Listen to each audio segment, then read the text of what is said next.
கொண்டே இருக்கிறோம். இது எப்படி அன்றைக்கு முகமது நபியுடைய அனுபவ அறிவோடு சொல்ல முடியும்? அது மட்டும் தான் கேள்வி. அது பிக் பேங் தியரியோ அதனுடைய தத்துவங்களோ கேள்வி இல்லை, அதுக்குள்ளே போக தேவையில்லை. கேள்வி என்னன்னு கேட்டால், அன்றைக்கு இருந்த அறிவை கொண்டு இந்த பிரபஞ்சம் இந்த யூனிவர்ஸ் விரிவடை செய்து கொண்டே இருக்கிறோம். கடவுள் பேசுகிற மாதிரி இது வருது. இப்போ நம்ம கேள்வி என்னன்னு கேட்டால், இதை அன்றைக்கு எப்படி சொல்ல முடியும்? அதுக்கு பதில் சொல்லாமல் வெற்றிவேந்தன் என்ன சொல்கிறாருன்னு கேட்டால், இந்த பிக் பேங் தியரிக்குள்ளே போய் அதுக்குள்ளே போய் வேறு விஷயங்களை சொல்லிகிட்டு இருக்கிறார். அதல்ல கேள்வி. இன்றைக்கு தலைப்பில் அது கேள்வி இல்லை. நாங்கள் தலைப்பை தாண்டி போகவே மாட்டோம். இன்னைக்கு தலைப்பு என்னன்னு கேட்டால், இதை எப்படி முகம்மதுக்கு எப்படி அன்றைக்கு சொல்ல இயலும்? அது மட்டும்தான் கேள்வி. முகம்மதுக்கு சொல்ல இயலும்னா அது எப்படி நீங்கள் தலைப்பில் எழுதிக்கிறீங்க? அவருடைய அனுபவ அறிவில் அறிந்ததை அவர் எழுதி வைத்து கொண்டாருங்கிறீங்க. இதை அறிவதற்கு உரிய அனுபவ அறிவு என்ன? இது கேள்வி. இதுக்கு அவங்க சரியாக ஆன்சர் பண்ணலை. அடுத்து என்னன்னு கேட்டால், ஐயா அவங்க கூட சொல்லுமே என்ன செஞ்சாங்கன்னா, இதுக்கு ஆன்சர் இது மாதிரி ராமாயணத்தில் சொல்கிறாங்க, இப்போ பகவத்கீதைலாம் சொல்லித்தான் இருக்கிறாங்க அப்படின்ற பொதுவாக சொல்கிறாங்க. அப்போ ராமாயணத்திலையும் பகவத்கீதையிலையும் சொன்னதை அந்த ஐயாவும் சொன்னாங்க. ரெண்டு ஐயாவும் என்ன சொன்னாங்கன்னா, அதுக்கு இருக்குத்தனமாக எழுதியிருக்கிறான், இது தெளிவாக இருக்குன்னு அவர் சொல்லிட்டார். தேனி விஷயம் தெளிவான வார்த்தைகளால் இருக்கிறது.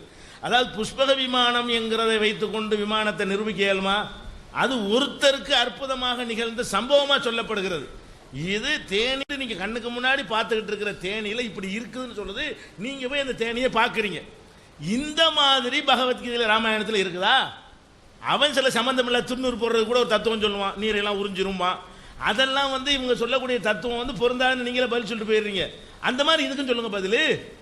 அவர்கள் சொல்லும்போது ராமாயணத்தில் அறிவியல் இருக்குன்னு சொல்லும்போது அதுக்கு எப்படி நீங்கள் ஒரு ஆன்சர் அங்கே சொல்லி பொய்ன்னு சொல்வீர்களோ, பகவத்கீதையில் இந்த விஞ்ஞானம் இருக்குன்னு சொல்லும் பொழுது அதெல்லாம் பொய்ன்னு எப்படி மேடை போட்டு நீங்கள் பேசுனா கேட்டிருக்கிறோம், அந்த மாதிரி சொல்வீர்களோ, இது பொய், இது என்ன பெரிய விஷயம்னு சொல்லணும்ல. அதுதான் நீங்கள் சொல்ல வேண்டிய பதிலா. அவன் தப்பா சொல்றதை கொண்டாந்து சரியா சொல்றதோட மேட்ச் பண்றது என்ன நியாயம்?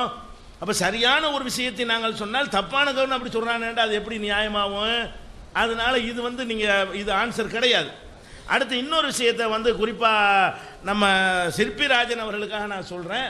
இது முக்கியமாக நீங்கள் கவனிக்க வேண்டிய விஷயம். சிற்பிராஜன் அவர் கவனிக்கணும். அதாவது நீங்கள் எத்தனை பேர் கடைப்பிடிக்கிறீங்க இதையே ஒரு தொடர்ந்து கேட்டுட்டு இருக்கிறார். அவர் காரணம் என்னன்னு சொன்னால், அவருக்கு இந்த சமூகத்தோடு அவர்களுக்கு நெருக்கம் இல்லாத காரணத்தினால இங்கே நடந்து கொண்டிருக்கிற புரட்சிகள் அவர்களுக்கு தெரியாது, இங்கே நடந்து கொண்டிருக்கிற மாற்றங்கள் அங்கே தெரியாது. அதனால இந்த கேள்விகளை கேட்குறாங்க. நீங்கள் சொல்வது எல்லாமே எங்கள் சமுதாயத்தில் 20 வருஷம் 25 வருஷத்துக்கு முன்னாடி புறையோடி போய் இந்த மார்க்கத்தை கடைப்பிடிக்காம இந்துக்களுக்கு நிகரான மூட நம்பிக்கைகளில் மூழ்கி கிடந்து, வரதட்சணையில் மூழ்கி கிடந்து, மனிதநேயத்துக்கு அப்பாற்பட்டெல்லாம் இருந்தது எங்களுக்கு தெரியும். அவர்கள் இஸ்லாத்தை கடைப்பிடிக்காதனால் அப்படி இருந்தார்கள். அதில் விளங்கிக் கொள்ள வேண்டும். குர்ஆன் படி நடக்காதனால் அப்படி இருந்தார்கள். நபிகள் நாயகம் சொன்னபடி நடக்காதால் அப்படி இருந்தார்கள். இப்போ நீங்கள் சொல்லக்கூடிய நிலைமை இல்லை. எப்படி இருக்கு மனிதநேயம்? இன்னைக்கு இரத்த தானம் கொடுக்குற விஷயத்தை எடுத்துக்கொண்டால், பகுத்தறிவாளர்கள் இத்தனை வருஷம் நீங்கள் எத்தனை இரத்த தானம் கொடுத்துருக்கிறீர்களோ அதை விட ஒரு வருஷத்தில் அதிகமாக கொடுத்து நாங்கள் சாதனை விருது வாங்கியிருக்கிறோம். அப்போ 3 ஆண்டுகளாக மனித நேயத்தோடு எல்லா மதத்தவர்களுக்கும் உதவக்கூடிய வகையில் எங்கள் இயக்கத்தின் சார்பாக இரத்த தானத்திலே தமிழகத்திலேயே முதல் இடத்தை பிடித்து, முதலிடம் அதிகமான எண்ணிக்கையில் பிடித்து கவர்னர்கிட்ட விருது வாங்கக்கூடிய ஒரு இயக்கம் வரக்கூடிய 4வது ஆண்டும் நாங்கள் தான் வாங்க போகிறோம். இப்போ எதுக்கு இதை நான் சொல்கிறேன்? அப்போ இங்கே சமுதாயத்தில் ஒரு பெரிய புரட்சி மாற்றம் அது உங்களுக்கு தெரிய மாட்டேங்குது. நீங்கள் கூட சுயமரியாதை சிக்கன திருமணம்னு பேசுவீங்க. நாங்கள் இங்கே இருக்கக்கூடிய ஒரு சகோதரன் கூட மண்டபங்களில் நடத்துகிற திருமணத்துக்கு போக மாட்டான். எதுக்கு ஆடம்பரமாக கல்யாணம் பண்ணுற? கல்யாணத்தில் பங்கெடுக்க மாட்டான். வரதட்சணை வாங்குற திருமணத்துக்கு போனால் எங்கள் அமைப்பில் உறுப்பினராக இருக்க முடியாது. அப்போ வரதட்சணை வாங்கக்கூடாதுன்னு அதை ஒழிச்சு கட்டியிருக்கிறோம். பெண்களுக்கு எதிரான கொடுமைகளை ஒழிச்சு கொட்டியிருக்கிறோம். நீங்கள் மக்கள் நடைமுறையை வச்சு கேட்குறீங்க. உங்களை விட அதிகமாக நாங்கள் எங்கள் மக்கள்கிட்ட சொல்லி மாற்றி கொண்டிருக்கிறோம். அதை சொல்ல வேண்டிய இடம் இது கிடையாது. எங்கள் அமைப்பின் மூலமாக வரதட்சணையை ஒழித்திருக்கிறோம். நீங்கள் பீடி சிகரெட் குடிக்கிறவன் எங்கள் சமுதாயத்தில் கிடையாது, மாற்றி அமைச்சிருக்கிறோம் எங்கள் அமைப்பில். அப்போ அந்த மாதிரி எல்லாம் தீய செயல்களில் மதுபானம் அருந்தக்கூடியவன் கிடையாது. ஜக்காத்து கரெக்டாக கணக்கு பண்ணி கொடுக்கக்கூடியவனை உண்டாக்கி இருக்கிறோம். அப்போ மனிதாபிமான விஷயங்களை சுனாமி ஏற்பட்டது 2 கோடி ரூபாய் திரட்டி கொடுத்துருக்குறோம். பகுத்தறிவு பேசக்கூடியவங்க எவ்வளோ ஒட்டுமொத்தமாக கொடுத்தீங்கன்னு உங்களுக்கு சொல்ல ஏழுமா? அந்த களத்தில் போய் நின்றது யாரு? இலவச ஆம்புலன்ஸ் சேவைகள் அதிகமாக செய்யக்கூடிய சமுதாயம் எது? நாங்கள் செஞ்சுட்டு இருக்கிறோம். அப்ப மனிதநேயத்துக்கு உரிய மனிதநேயம்னு சில கூமுட்டைகள் சொல்ற தப்பான சித்தாந்தங்களை மறுக்கிறதுக்கு மட்டும் பேசுறீங்களே தவிர மனிதநேயம் இல்லாத சில பேர் இருப்பானே அவனை போய் கேட்க வேண்டிய கேள்விகளை எல்லாம் நாங்க அதை மாற்றி அமைச்சிட்டு இருக்கோம். திருப்பி திருப்பி கேட்குறீங்க எத்தனை பேர் கடைப்பிடிக்கிறீங்க? லட்சக்கணக்கான பேர் கடைப்பிடிக்கிறோம். இஸ்லாத்தை கடைப்பிடிக்காம இருந்ததனால் தான் நீங்க சொல்லக்கூடிய விநாயகர் சதுர்த்தி கொண்டாடுறாங்கிறீங்க, ஆயுத பூஜை கொண்டாடுறாங்கிறீங்க, பாத்தியா ஓதுறாங்கிறீங்க. பாத்தியாவையெல்லாம் தூர எரிஞ்சிட்டு வந்த ஒரு கூட்டம் இது. பாத்தியா நாங்கள் ஓத மாட்டோம், 3வது 7வது சடங்கு செய்ய மாட்டோம். அது மாதிரி புரோகிதர்களுக்கு கல்யாணம் பண்றதுக்கு புரோகிதர் வரமாட்டாரு. சுயமரியாதை திருமணத்திலேயாவது அந்த அந்த கட்சி தலைவர்கள் புரோகிதர்களாக வேடம் போட்டு வருவார்கள். எங்களுக்கு அதுவும் கூட சம்பந்தப்பட்ட 2 குடும்பம் திருமணம் செய்யும், சம்பந்தப்பட்ட 2 குடும்பமே திருமணம் செய்ய ஒப்பந்தம் செய்து கொள்வார்கள். உங்களுக்காவது என்ன தேவைப்படுது? இன்னைக்கு ஒரு முக்கியமான பிரமுகர் அங்கே வர வேண்டி இருக்கிறது, ரிசப்ஷன் தேவை இருக்கிறது, அது பெரிய ஃபங்க்ஷனாக வேண்டி இருக்கிறது. பத்திரிக்கை அடிக்க மாட்டோம், திருமணத்துக்கு அழைப்புதல் அடிக்க மாட்டோம். அழைப்புதல் அடிக்கிற காசுக்கு ஒருத்தன் சோறு திங்கலான்னு நினைக்குவோம் நாங்க. ஏன்டா 25 ரூபாய்க்கு நாங்க எப்படிப்பட்ட இது? எதுக்கு நான் சொல்றேன்னு கேட்டா, இந்த சமூகத்தோடு அவர்களுக்கு தொடர்பு இல்லாத காரணத்தினால இதெல்லாம் உங்களுக்கு தெரியறது இல்லை. எத்தனை பேர் கடைப்பிடிக்கிறீங்க? அந்த காலத்தை 20 வருஷம் பெரியார் கேட்டார்ல, அப்ப அவர் கேட்ட மாதிரி இருந்துச்சு. இப்ப நடந்த மாற்றங்களே உங்க கவனத்தில் கொள்ளணுமா இல்லையா? அவர் கேட்கும்போது எங்க சமுதாயம் அப்படிதான் இருந்துச்சு. எல்லா தீமையும் பண்ணுவான். அதை தீண்டாமையை ஒழிச்ச எங்க மார்க்கத்தில் பிற சமுதாய மக்கள் தெருவில் போகக்கூடாதுன்னு எங்காலும் தடுத்திருக்கிறான். அத்தனை கிராமங்களில் உடைச்சு தகர்த்திருக்கிறான். அதெல்லாம் ஏன்டா நீ வந்து அவனுடைய வேலை நீ ஏன்டா செய்யற? அப்ப நேற்று கூட சொல்லி காட்டின பேருக்கு முன்னாடி அம்பலம் ராவுத்தர் மறைக்கார் போடுறான், ஒல்லி அதெல்லாம் போடாதுங்கிறோம். அப்ப இதையே ஒரு இதாக நீங்க சொல்றீங்க. அதெல்லாம் எந்த காலத்தில் நீங்க 20 வருஷம் முந்தி இருந்து பேசிக் கொண்டிருக்கிறீர்கள். அதனால நிறைய நாங்கள் கடைப்பிடிக்கிறோம், அப்படியே கடைப்பிடிக்கிறோம். இன்னைக்கு கரெக்டாக 8:45 வரணும், 8:45 வந்து உட்காருவதற்கு கூட காரணம் என்ன? அந்த சிஸ்டத்தை நாங்கள் ஃபாலோ பண்ணி கொண்டிருக்கிறோம். அதை வந்து உங்களுடைய கவனத்திற்கு நான் பதிலாக சொல்லி என்ன திருப்பி திருப்பி அதை கேட்குறீங்க. அதனால கேள்வி என்ன நல்லா கவனத்தில் வைத்துக் கொள்ள வேண்டும். நீங்க தேனியை பற்றி தலைப்பில் உள்ள விஷயம் என்னன்னு, தலைப்பில் இல்லாத விஷயம் நான் சொன்னதுக்காக சொல்றேன். நான் கேட்குறேன் என்ன தெரியுமா, இதை நம்ம சிந்திக்கணுமா இல்லையா? முகம்மதுக்குடைய அறிவை கொண்டு சொல்ல இயலுமா? அதுக்கு ஏதாவது ஒரு பதிலை சொல்லுங்க. அது முகமதுடைய அறிவை கொண்டு இந்த பிரபஞ்சம் விரிவடைந்து கொண்டே இருக்கும்னு முகமதுக்கு சொல்ல இயலும். அன்றைக்கு இந்த அறிவை கொண்டு யாராவது சொல்லி இருக்கிறார்களா? அது டெக்ஸ்டோட ஆதாரத்தோட கொண்டாந்து காட்டி என்ன செய்யுங்க, அப்படி சொல்லுங்க, நிரூபிக்கப்பட்டுச்சு. நீங்களே சொல்றீங்க இப்பதான் பெரியார் காலத்தோட பிக் பேங் தியரி கிடையாது, அதுக்கு பிந்தி வந்ததுன்னா நீங்களே மாற்றி கொண்டிருக்கிறீர்கள். அப்ப பிரபஞ்சம் விரிவடைந்து கொண்டே இருக்கும்னா அதுக்கு இன்னொருத்தர் அவர் கேட்கிறாரு, எல்லா விஞ்ஞானத்தையும் சொல்ல வேண்டியதானே? இது பதில் சொல்லப்பட்டதை கேள்வியாக கேட்கிறாரு. அட்வான்ஸா முன்னுரையில் அவர் சொல்லிவிட்டார், குரான் விஞ்ஞான நூலை கிடையாது. விஞ்ஞானத்தை சொல்ற நூலாக இருந்தால் விஞ்ஞானத்தை பூரா சொல்லியிருக்கும். அது அறிவுரையை சொல்லும் பொழுது உதாரணங்களாக, அடே என்னை வணங்கடா, நான் தானடா வானத்தையெல்லாம் படைச்சேன் என்று சொல்ற இடத்துல பயன்படுத்துகிற சொற்கள் அங்கங்கே விஞ்ஞானம் மறைஞ்சிருக்குன்னு சொன்னமே தவிர, விஞ்ஞானத்தையே சொல்ற நூலாக இருந்தால் நீங்க சொல்ற மாதிரி அந்த விஞ்ஞானத்தையும் சொல்லலை, இந்த விஞ்ஞானத்தையும் சொல்லலைன்னு கேட்கலாம். அதே மாதிரி இன்னொரு கேள்வி அர்த்தம் உள்ளதாக கேட்டாங்க, அங்கொன்றும் இங்கொன்றும். அங்கொன்றும் இங்கொன்றுலாம் கிடையாது. 1 2 இருந்தால் நீங்கள் சொல்கிறது வரலாம், அடுக்கடுக்காக கேட்டுக்கிட்டே இருப்போம். அப்படி அங்கொன்றும் இங்கொன்றுமாக இல்லாமல் கணக்கில் அடங்காமல் அந்த மாதிரியான அறிவியல் விஷயங்களாக சொல்லப்பட்டிருக்குமே, ஆனால் அது எப்படி? இதுக்கு நீங்கள் ஆன்சர் பண்ணணுங்கிறதா நாங்கள் கேட்குறோம். அதான் விஷயம். அடுத்து என்னன்னு கேட்டால், கடவுள் மாறி மாறி பேசினாரு, விபச்சாரத்துக்கு 3 தண்டனை, முதல் விஷயத்தை விளங்கிக்கிறேன்னு, இதில் உள்ள மனிதனை என்னன்னு நீ கேட்குறீங்க. அதான கேள்வி. இதில் மனிதநேயம் இருக்கிறது. மனிதநேயம் என்ன அர்த்தம்? அவனுடைய சுபாவம், அவனுடைய பலவீனம், அவனுடைய தன்மை, அவனுடைய புரிந்து கொள்ளும் திறன், அதுக்கு ஏற்றவாறு அவ்வப்போது தேவையானதை கொடுக்கறதுக்கு பேர் தான் மனிதாபிமானம். அவன் தாங்கவே மாட்டாத ஒன்றை எடுத்தெடுப்பில் சொன்னால் மனிதாபிமானமா? அது கிடையாது. அப்போ முதல்ல விபச்சாரத்துக்கு என்ன செய்யப்பட்டுச்சு? அந்த விபச்சாரமே வாழ்க்கையாக கொண்டிருந்த மக்கள் மத்தியில் உடனே மரண தண்டனை கொடுக்கல. ஏன்? அது இல்லாமல் அவனுக்கு இருக்க முடியாதுன்னு அப்படி வளர்த்தெடுக்கப்பட்டிருக்கிறான். அடைச்சி வை கொஞ்ச நாள், அவனை வந்து ஹவுஸ் அரெஸ்ட்டில் வை, துவக்கத்தில் அந்த சட்டத்தை கொண்டு வர்றோம். அப்போ இறைவனுக்கு தெரியும் பின்னாடி எல்லாம் கொண்டு வரணும், தெரியாத காரணத்தினால இல்லை. மனிதனை படிப்படியாக வென்றெடுப்பது என்பது இன்றைக்கு மனோதத்துவத்தில் நிரூபிக்கப்பட்ட ஒரு சைக்காலஜி. அரசாங்கத்தில் கூட இப்படி தான் வென்றெடுப்பான். ஒரு பால் விலையை ஏற்றுறதா இருந்தால் என்ன செய்வான், 4 ரூபாய் ஏற்றிட்டு இப்போ 2 ரூபாய் குறைப்பான். ஏதாவது 2 ரூபாய் ஏற்றுறவனுக்கு நோக்கமாக இருக்கேன். 2 ரூபாய் ஏற்றுறதுக்கு என்ன பண்ணுவான்னு கேட்டால் 4 ரூபாய் போது ஏற்றி விடுவான், 4 பேர் கத்த விடுவான். மக்கள்லாம் கேட்டுக்கொண்டிருக்கா குறைக்கிறோமா, கடைசியில் ஏற்றிருப்பான் 2 ரூபாயை, குறைச்சிருக்க மாட்டான்.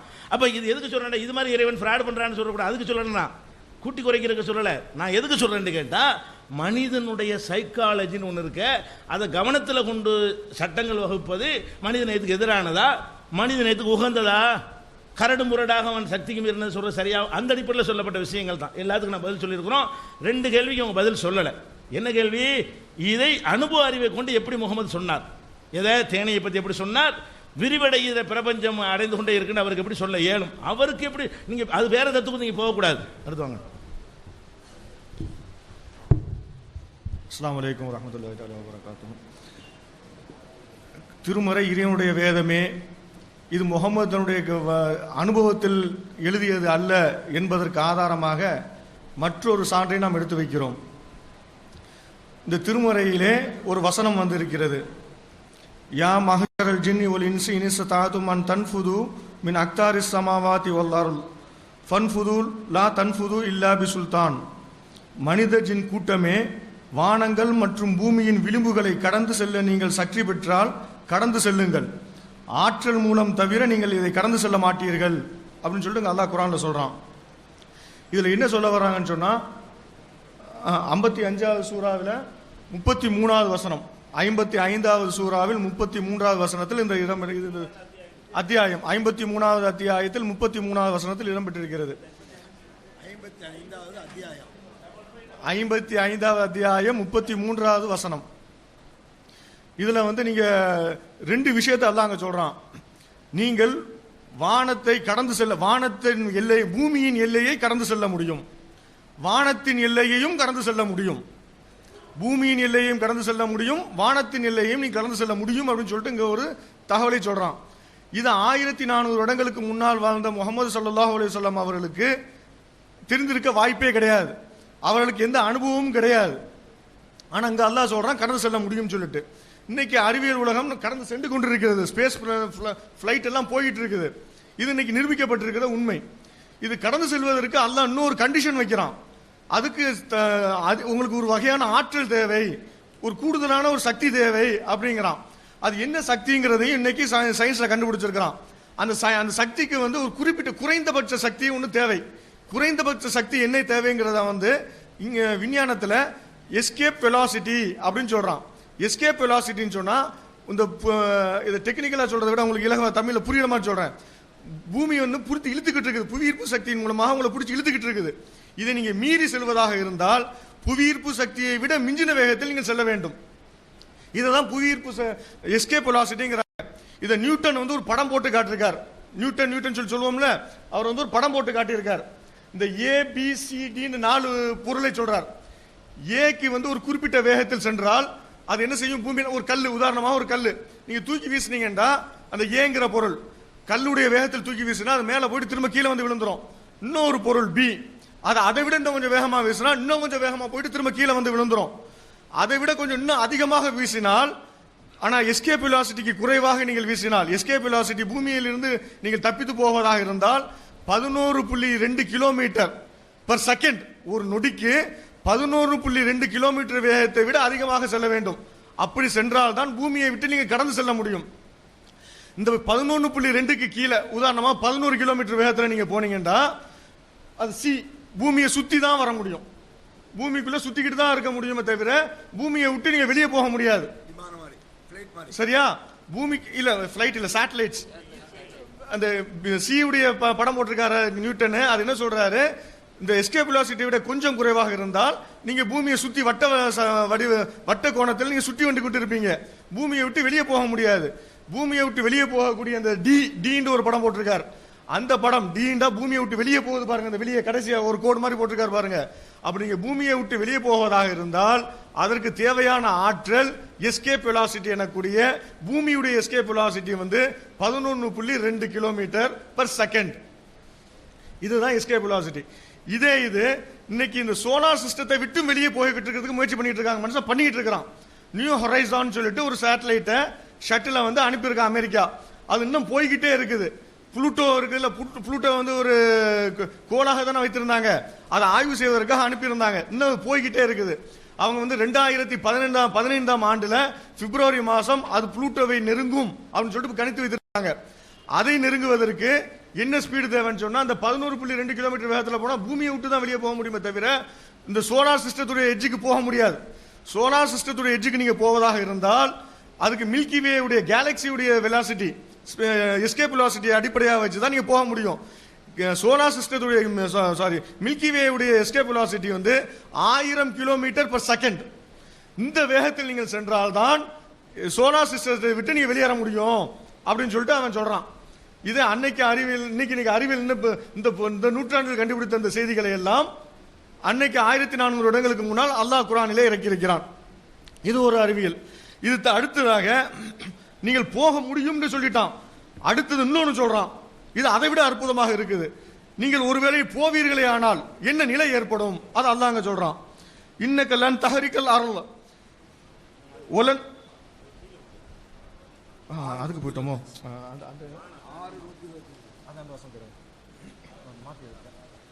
அல்லாஹ் என்ன சொல்றான், நீங்க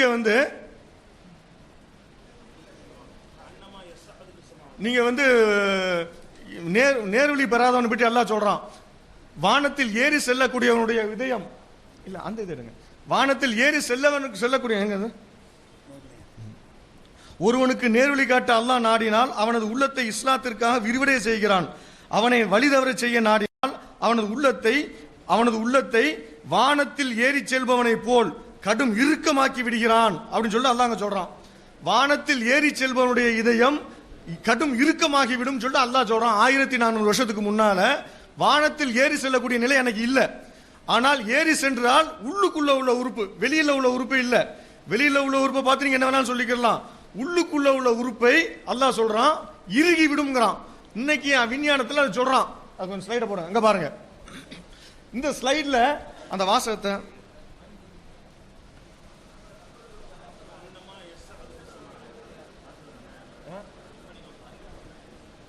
அதுல இந்த என்ன சொல்றான்டா, அது வசனம் நம்பர் சொல்லுங்க. 6வது அத்தியாயம் 125வது வசனம். 6வது அத்தியாயம் 125வது வசனம். இந்த வசனத்துல வானத்தில் ஏறி செல்வனுடைய இதயம் சுருங்கி விடும், இறுகி விடும்ங்கிறான். சுருங்குறத பத்தி சொல்லல. சுருங்குவது என்பது வேறு. மலை மேல ஏறினா மூச்சு திணறல் ஏற்படும், அதனால இதயம் சுருங்கும் மட்டும் சொல்றோம். அது சாதாரணமா லாஜிக்ல புரிஞ்சுக்கலாங்களாம். ஆனா அங்க அல்லாஹ் சொல்றான் இதயம் இறுகி விடும்ங்கிறான். இங்க அதே வார்த்தையை விஞ்ஞானிகள் இன்னைக்கு பயன்படுத்திக்கிட்டு இருக்காங்க. 2002ஆம் ஆண்டு கண்டுபிடித்த செய்யப்பட்ட சர்வேயில மெடிக்கல் டெஸ்டிங் மூலமாக அவன் சொல்றான்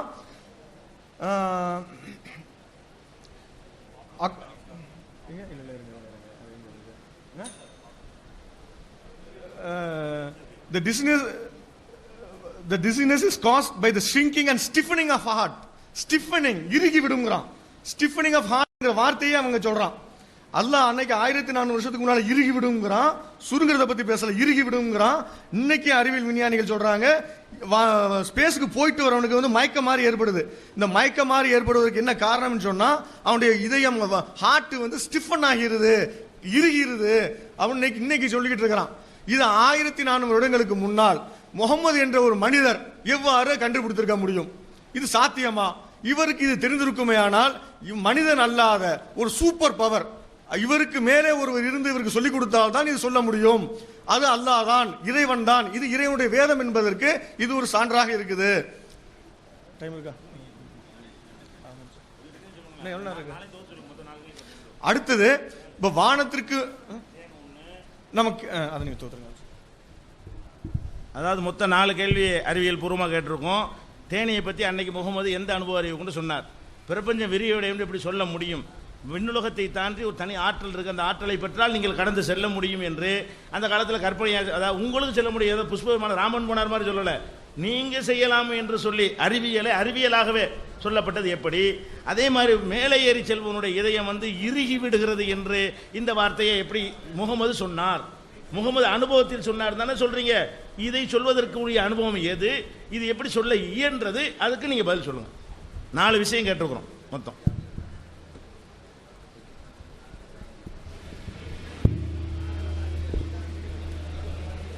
நண்பர்களே, ஐயா அவர்கள் பேசினார்கள். அதாவது இந்த தலைப்பை விட்டு தள்ளி கொண்டு போகிறேன் என்று தவறாக நினைக்க வேண்டாம். ஆரம்பித்து வைத்தது ஐயா அவர்கள், பிஜே.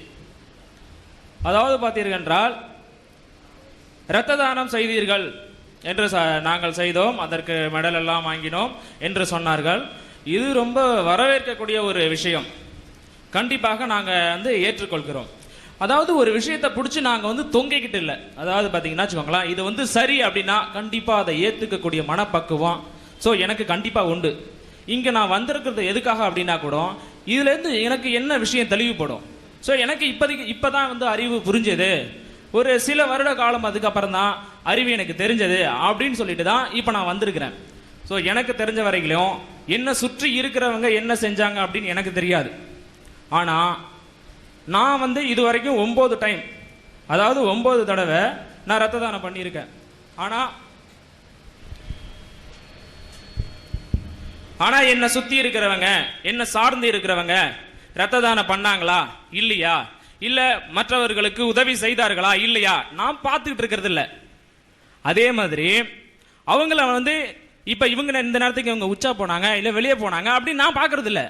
டெய்லி இது பார்க்கறதுலாம் என்னுடைய வேலை இல்லை. அவங்க செஞ்சாங்களா செய்யலையா இல்லையான்னு நான் பார்த்துட்டு இருக்கவே முடியாது. ஆனால் நான் வந்து கான்ஃபிடென்ட்டாக சொல்லுவேன், என்னால் இதை செய்ய முடியும்.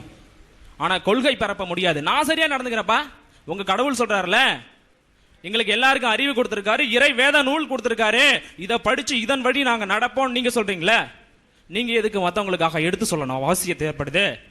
எனக்கு அறிவு இருக்கு, நான் பார்த்து புரிஞ்சுக்கிறேன், நான் பார்த்து தெரிஞ்சுக்கிறேன். நான் வந்து யாருக்கும் வந்து எடுத்து சொல்லக்கூடிய அவசியம் எனக்கு ஏற்படலை. அதனால நான் சொல்லக்கூடிய அவசியமும் எனக்கு வரல. அதனால நான் சொல்ல வேண்டிய ஒரு கட்டாயத்தில் இல்லை. எனக்கு வந்து பார்த்தீங்கன்னு வச்சுக்கோங்களேன்,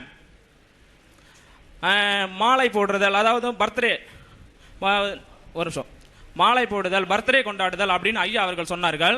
அதுக்கு பார்த்தீங்கன்னு வச்சுக்கோங்களேன், இப்போ நான் என்னுடைய பர்த்டேவை நான் வந்து சிறப்பாக கொண்டாடுறதில்ல. நிறைய ட்ரஸ்ட்டுங்க இருக்கு.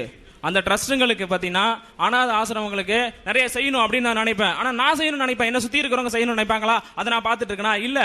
ஐயா வந்து அந்த மாதிரி உள்ளவங்களை நான் பார்த்துட்டு இருக்கேன். எப்படின்னு அதை எப்படி கட்டாயமாக சொல்ல முடியும், உறுதியாக சொல்ல முடியும்? அவர் வந்து செஞ்சிருக்காரு, அதை ஒத்துக்கலாம், அவர் பார்த்துட்டு இருக்காரு. ஆனால் அவங்க கூட இருக்கிறவங்க எத்தனை பேர் இதை உண்மையாக செயல்படுத்துறாங்க, செஞ்சிட்டு இருக்கிறாங்க அப்படின்னு அவங்களால உறுதியாக கட்டாயமாக சொல்ல முடியுமா? காலையில் எத்தனை மணிக்கு பாத்ரூம் போனாங்க சொல்ல முடியுமா? முடியாதுல்ல. இது வந்து தவறுகளை தலைப்புகளை தாண்டி தான் விட்டு தான் போனேன். ஐயா பேசுனதுனால நான் பேசுகிறேன். அடுத்த ஐயா அவருக்கு பேசுகிறேன். ஐயா ரத்த தானம் சொன்னாங்க. இப்போ போன செப்டம்பர் 17 பெரியார் பிறந்த நாள் அன்னைக்கு கோவையில் மட்டும் நாங்கள் 270 பேர் எங்கள் தோழர்கள் வந்து ரத்தம் கொடுத்தாங்க. கும்பகோணத்துலேயும் நாங்கள் கொடுத்துருக்கோம். இந்த 270 பேருமே நாத்திகர்கள். அதே அந்த கோவையில் எத்தனை ஆத்திகர்கள் இருந்தாங்க, அவங்களுக்கு பிடித்த ஒரு பண்டிகையிலையோ ஒரு நாளிலையோ எத்தனை பேர் கொடுத்துருக்காங்க. அதனால இப்போ நீங்கள் நிறையா ரத்தம் கொடுத்துருக்கீங்கன்னா அது பாராட்ட வேண்டிய விஷயம்தான். எங்களுடைய ஜனத்தொகை கம்மி, நாத்திகர்கள் கம்மி, அதுக்குள்ள சதவீதம் நாங்கள் கொடுத்துருக்கோம். நீங்கள் அதிகம், ஆத்திகர்கள் அதிகம், அதுக்குள்ளதை கொடுத்துருப்பீங்க. அதனால் ரேஷியோ பார்த்தீங்கன்னா ரெண்டுமே ஒன்று தான். அப்புறம் இன்னொன்று ஐயா சொன்னாங்க, ரொம்ப வரவேற்கத்தக்கது, ஒரு திருமண பத்திரிகை கூட நாங்கள் அடிக்கிறது கிடையாது. அதுக்கு ஒரு ஆளுக்கு சாப்பாடு போடணும், அதெல்லாம் ரொம்ப மதிக்க வேண்ட கருத்து. அதெல்லாம் நாங்கள் ஒன்றும் முரண்படவே இல்லை. அது எனக்கு தெரியவும் தெரியாது. எனக்கு இஸ்லாமிய நண்பர்கள் சரிபாதி இருக்காங்க கும்பகோணத்தில். நான் நாத்திகன்கிறனால அவங்க என்னை வந்து மதிக்கிறாங்க, வேற ஒன்றும் செய்தி இல்லை. அப்போது இதெல்லாம் அங்கே கிடையவே கிடையாது. இப்போ நீங்கள் சொல்கிற மாதிரி இந்த பத்திரிகை மட்டும் ஒரு 100 ரூபா 150 ரூபாய்க்கு அடிக்கிறாங்க. நான் நேற்று சொன்ன மாதிரி இந்த ஃபர்னிச்சர் கடையிலையும் ஜவுளி கடையிலும் கொண்டு போய் முன்னாடியே பணத்தை கொடுத்துட்றாங்க. 5000 ரூபா. நாளைக்கு வந்து மாப்பிள்ளை வீட்டுக்காரங்களோட வருவோம், அந்த 13000 புடவை 40000 சொல்லுங்க அப்படின்னு சொல்கிறாங்க. அந்த புடவையில் அந்த கடைக்காரன் வந்து வியாபாரி என்ன பண்ணுவான் நமக்கு தான் தெரியும், அவன் வியாபாரம் தான் பண்ணுவான். 13000 புடவை 40000 ஸ்லிப் ஓட்டுறான். இவங்க வந்து 40000 புடவை வேணுங்கனால ஒரு 4-5 புடவை எடுத்து போடும்போது அந்த புடவை எடுக்கிறாங்க. இதுவும் இந்த இஸ்லாமிய மக்கள் தான் செய்கிறாங்க. அப்போ நீங்கள் சொல்கிறீங்க அவங்கள மாற்றிக்கொண்டு இருக்கிறோம் அப்படிங்கிறீங்க. ஏன் அவங்க மாற்ற வேண்டிய கட்டத்துக்கு ஏன் அவங்க ஆளானாங்க? அவங்க இந்த வழி மாறி போகிறதுக்கு என்ன காரணம்? அப்போ அந்த இஸ்லாத்தை அவங்க ஏற்றுக்கலையா? இந்த குரானை அவங்க படிக்கலையா? அப்போ இந்த கடவுளை அவங்க ஏற்றுக்கலையா? ஏன் நீங்கள் மாற்றுறீங்க? அதுக்கு தயவுசெய்து நீங்கள் பதில் சொல்லுங்கள். இந்த மாற்றத்தை உண்டு பண்ணியிருப்பது உங்களுடைய இயக்கமா அல்லது உங்களுடைய இறைவனா? தயவுசெய்து அதை சொல்லுங்கள். இறைவன் சொன்னால் நாங்கள் கண்டிப்பாக ஏற்றுக்க மாட்டோம். உங்களுடைய முழு உழைப்பு, உங்களுடைய இயக்கம் அது உண்மையாக இருந்தால் அதுக்கு எங்களுடைய பாராட்டு கண்டிப்பாக உண்டு. அதுக்கு இறைவன் மேலே பழி போட்டிங்கன்னா நாங்கள் ஒத்துக்க மாட்டோம். இப்போ நீங்கள் செய்கிற காரியம் நல்ல காரியம்தான். இந்த மாதிரி ஏழை பெண்கள் திருமணம், அனாவசிய செலவெல்லாம் குறைக்கணுங்கிறது வரவேற்கத்தக்க, அது வந்து பகுத்தறிவு, வேற ஒன்றும் கிடையாது. ஆனால் இது வந்து ஏன் எல்லா இஸ்லாமியரும் அதை ஏற்றுக்கொண்டு செய்யவில்லை? இன்னமும் நீங்கள் ஒரே ஒரு நாள் கும்பகோணம் வாங்க, திருமண சமயத்தில் அந்த கடைகளுக்கெல்லாம் போய் நிற்போம். எத்தனை பேர் வந்து பணத்தை கத்தையாக கொடுத்துட்டு போகிறாங்கன்னு பாருங்கள். அவங்க எப்படி இருக்கிறாங்கன்னா இன்றைக்கி 5000 ரூபா அட்வான்ஸ் கொடுத்துருவாங்க. ஒருவேளை இந்த கடையில் ஜவுளி வாங்காமல் வேறு கடையில் வேணா அந்த கடைக்காரன் 1000 ரூபா எடுத்துட்டு 4000 ரூபா திருப்பி கொடுப்பான். ஃபர்னிச்சர் கடையில் ஒரு டோக்கன் ஒன்று கொடுத்துருவான், 5000 ரூபா பெற்றுக்கொண்டேன்னு. அவங்க செல்ஃபோன் நம்பர் எழுதிட்டு இதுதான் டோக்கன். அவங்க கடையில் போய் ஃபர்னிச்சர் எடுத்தால் அந்த 5000 ரூபா கழிச்சுக்குவோம், இல்லைனாக்கா 4000 ரூபா திருப்பி கொடுப்பான். இது சாதாரணமாக நடந்துகிட்டு இருக்கு. ஏன் அந்த மக்களையும் நீங்கள் உங்கள் இயக்கத்தில் சேர்த்து திருத்தவில்லை? அது மாதிரி செஞ்சீங்கன்னா நாங்களும் உங்களுக்கு முழு ஆதரவு கொடுக்க தயார். ஆனால் மார்க்கத்துக்கு வரமாட்டோம், முழு ஆதரவு கொடுக்க தயார். எங்களுடைய நோக்கம் அதுதானே ஐயா. எல்லாருமே மனிதனாக வாழணும், மகிழ்ச்சியாக வாழணும், ஒருத்தன் மேலே ஒருத்தன் கீழே இல்லாமல் ஒரு இதாக வரணுங்கிறதுக்கு நீங்கள் பாடுபடுறது எனக்கு இப்போ தான் தெரியும். உண்மையிலுமே இப்போ இந்த தௌஹீத் ஜமாத் வந்து அதை செய்யுதுன்னு இப்போ நீங்கள் சொல்லி தான் எனக்கு தெரியாது. நான் உங்களை ஒரு இஸ்லாமியராக தான் பார்த்தேனே தவிர, ஏன்னா நான் பழகின இஸ்லாமியர் அப்பேற்பட்ட இஸ்லாமியர்கள் கும்பகோணத்தில். அவங்க இயக்கம் அங்கேயும் கூட இருக்கலாம், நான் இல்லைன்னு சொல்ல முடியாது. அதனால அது மாதிரி இருக்கிறத வரவேற்கிறோம். ஏன் இது வந்து நீங்கள் மாற்ற வேண்ட கட்டம் ஏன் வந்தது? ஏன் இது உங்கள் இறைவன் முன்னாடியே செய்யலை? ஏன் அவங்க அந்த வழி தடம் புரண்டு அந்த பக்கம் ஏன் போனாங்க அப்படிங்கிறத தயவு செய்து எனக்கு விளக்குங்க. ஒரு நிமிஷம். சகோதரர்களுக்கு வணக்கம். முதல் கேள்வியிலேருந்தே வருவோம். முதல் கேள்விக்கு மறுப்பு வந்து முன்னாடியே சொன்ன மாதிரி அவங்களுடைய, அதாவது ஆதி காலத்து மனிதராக அவர் இல்லை, அறிவியல் வளர்ந்த மனிதராக இருந்தால் பார்த்து தெரிந்து கொள்ளக்கூடிய அளவிற்கு இப்போ நவீனம், இப்போ இந்த செல்லு கண்டுபிடிச்சதுக்கு வந்து மிக சிறந்த ஒரு அறிவும் இப்போ இருக்கிற வந்து வளர்ந்துருக்க எல்லாத்தையும் அறிவை வச்சு மிக பெருசாக கண்டுபிடிச்சான்னு நீங்கள் ஒத்துக்கும் போது, அப்போதைக்கு அறிவை வச்சு ஒரு சிறிய இதாக வச்சு நீங்கள் கண்டுபிடிச்சிருக்க முடியாதான்?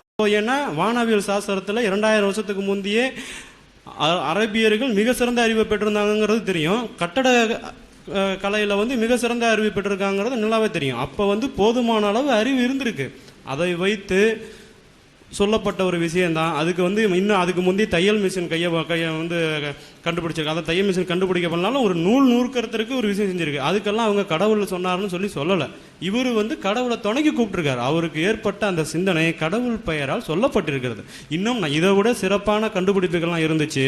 ஆனால் அதுக்கு வந்து யாரும் கடவுளை கூப்பிட்டுக்கல. அவர் கடவுளை கூப்பிட்டுருக்காரு. அதை தான் அதில் உள்ள விஷயமா ஒழிஞ்சு கடவுள் தான் அதை வந்து இப்படி சொல்லியிருக்காருன்னு சொல்கிற விதத்தில் எங்களுக்கு அதில் முரண்பாடு இருக்குது. அதை நாங்கள் எங்களால் ஏற்றுக்கொள்ள முடியாது. திரும்பி அதையே சொல்ல வேண்டாம். இரண்டாவது கேள்வியாக சொல்லப்படவில்லை வந்து இந்த வானவியல் இதில் வந்து சொல்லக்கூடிய விஷயம், அதாவது ஐயா அவர்கள் சொன்ன இந்த வானவியல் இதை பற்றி, அதுக்கு முன்னாடியே வானவியல் அறிவியல் இருந்ததுங்கிறது ஒரு இதாக இருந்தாலும் அவர் வந்து நேரடியான விஷயத்தில் ஃபாலோ பண்ணி சொல்லலை. இதுக்கு முந்தி ஈஞ்சில் வேதத்திலிருந்து ஒட்டுமொத்த கருத்தையும் எடுத்துக்கொண்டு ஒரு சில மாற்றங்கள் செய்து, அதாவது முதல் அப்படி நம்ம உள்ளே போனோன்னா என்ன சொல்லுவாங்கன்னா, முதல்ல வந்து இரவு பகலை படைச்சிட்டு அதுக்கப்புறம் வானம் பூமியை படைச்சிருக்கோங்கிறது இவங்க மாற்றிட்டாங்க. முதல்ல வந்து வானம் பூமி இருந்துச்சு, அப்புறம் இரவு பகல், அதாவது சூரியனும் சந்திரனையும் 2ஆம் நாள் படைத்திருக்கார்கள். முதல் நாள் வந்து பூமியையும் மற்ற இதையும், அதாவது வெளிச்சத்தையும் இருட்டையும் படைச்சதாக சொல்லும் போது முரண்பாடு வரும். அதில் அந்த முரண்பாடு வந்து இவங்க சரி செஞ்சு அதை அப்படியே எடுத்திருக்காங்க. அதை இவங்களால் மறுக்க முடியுமா? பைபிள் ஈஞ்சில் வேதத்திலேருந்து எதையுமே எடுத்துக்கல அப்படின்னு அவங்களால சொல்லிட்டு இந்த அறிவியல் விளக்கத்துக்குள்ளே போகட்டும். அதுலேருந்து எடுத்து அதில் சொல்லியிருக்கிற விஷயம், உலகத்தை எப்படி படைத்தான், இந்த பூமியை எப்படி படைச்சாங்கிற எல்லா விஷயத்தையும் எடுத்துக்கிட்டு அதுலேருந்து சொன்ன விஷயந்தான் இந்த விஷயமா ஒழிஞ்சு அப்படியே விரிச்சிருக்காங்களா, அது ஈஞ்சில் வேதத்தில் இருந்தது தான், இறை வேதத்தில் சொல்லலை. ஆனால் ஈஞ்சில் வேதத்தை நீங்கள் ஏற்றுக்க மாட்டீங்க, இயேசுநாதர் சாகலன்னு சொல்கிறீங்க. அப்போ அதை விட்டுறணும், ஈஞ்சில் வேதத்தை விட்டுறணும். இந்த அறிவியல் அவருக்கு இருந்துச்சு, அறிவியல் அறிவு இருந்துங்கிறது நீங்கள் விட்டுறணும். அப்படி தான் வர முடியும். அதை விட சிறப்பான அறிவியல் வந்து 2000 வருடத்துக்கு முந்தி இருந்தது. அப்படி வந்து ஆராய்ச்சி பண்ணி சொல்லக்கூடிய அளவுக்கு பறந்து விரிஞ்சு கொண்டிருந்த பிரபஞ்சம் விரிஞ்சிட்டு இருக்குங்கிற அளவுக்கு வானவியல் சாஸ்திரம், எத்தனை கோள்கள் இருந்தது, கோள்கள் வந்து எப்படி இருந்து கொண்டிருந்தது அளவுக்கு வானவியல் சாஸ்திரத்தில் அறிவு இருந்துச்சு அவங்களுக்கு, அரபுகளுக்கு. அதை வைத்து அவர் வந்து அந்த அறிவியலை யூஸ் பண்ணியிருக்கலாம். மூன்றாவது வந்து மனிதன் கூட்டமே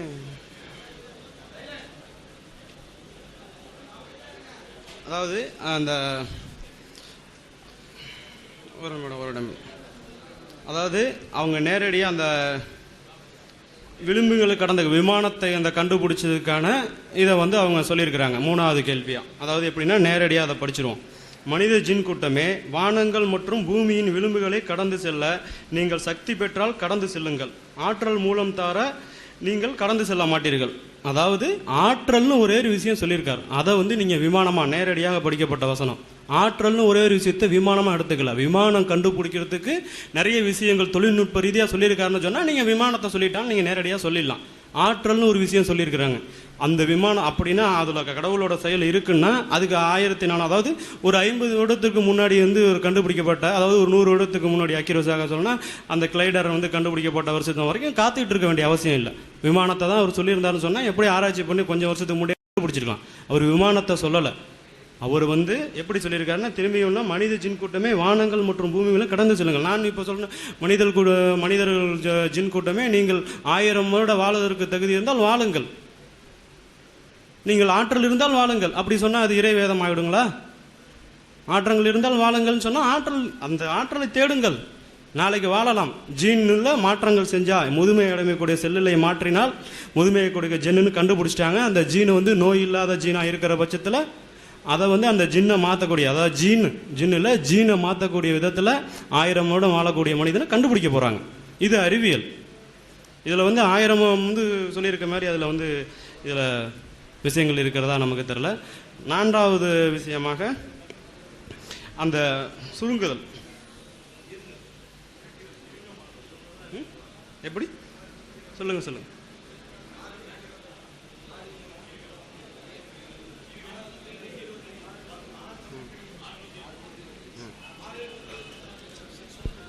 ஓகே இந்த ஒரு நிமிடம் ஐயா.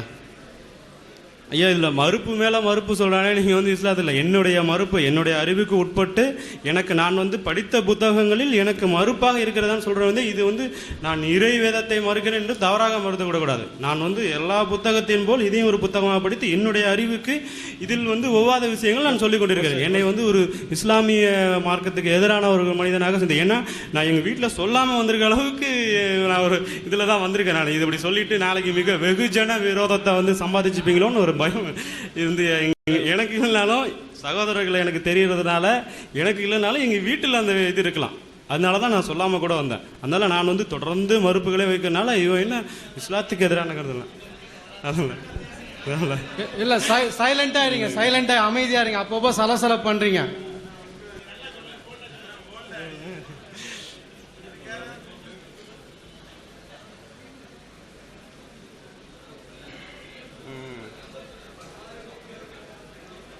ஐயா